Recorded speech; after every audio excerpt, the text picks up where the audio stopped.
Fire ഇല്ല,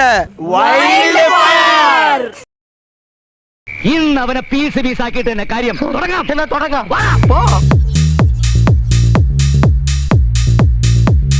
ഈ സുകുമാർ അണ്ണൻ്റെ അടുത്താണ് ഞാൻ ചോദിക്കുന്നത്, നിങ്ങൾ എന്ത് നല്ല ഡയറക്ടറാണ്.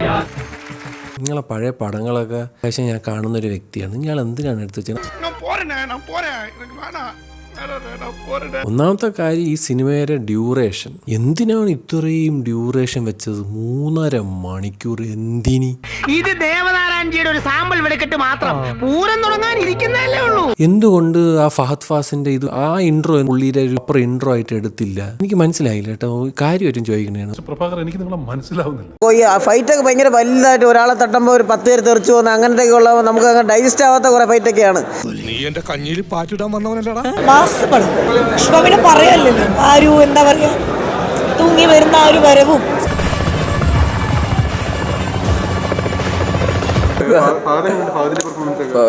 ഓക്കെയാണ്, എല്ലാവരും കോമാളി ആ ഒരു ടൈപ്പ്. മനസ്സിലായോ? അറിഞ്ഞു പോയേട്ടാ, കുഴപ്പമില്ല. എന്റെ വിധി ഓക്കെയാണ്, എല്ലാവരും കോമാളി ആ ഒരു ടൈപ്പ്. മനസ്സിലായി?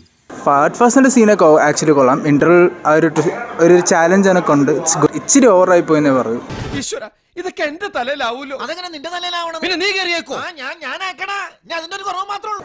പിന്നെ അല്ലാതെ അതിനല്ലേ ഞാൻ ഇവിടെ വന്നത്.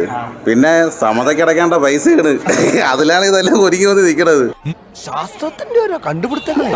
Wild fire താഴത്തില്ലടാ. എന്റെ ആറ്റുകാൽ ഭാസ്കര, അങ്ങനെ ഒരു ദൈവം ഇല്ല. ഇത്തരം സന്ദർഭങ്ങളിൽ ഇല്ലാത്ത ദൈവത്തെ വരെ വിളിച്ചു പോകും.